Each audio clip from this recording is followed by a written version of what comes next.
Normative requirements for lighting apply to outdoor areas as much as to indoor areas. The average illuminance is defined based on various evaluation criteria, 5 lux in the example. When the general lighting fails, the EN 1838 prescribes safety lighting with an illuminance of 1 lux.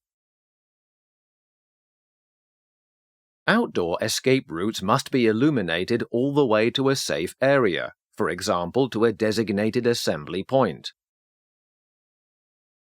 For escape route illumination, general lighting luminaires are often connected to the central battery system. In many cases, this leads to compatibility problems.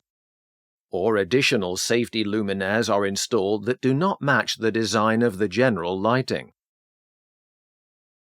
Combined safety luminaires, as specified in EN 6598 Part 222, offer a solution for such cases.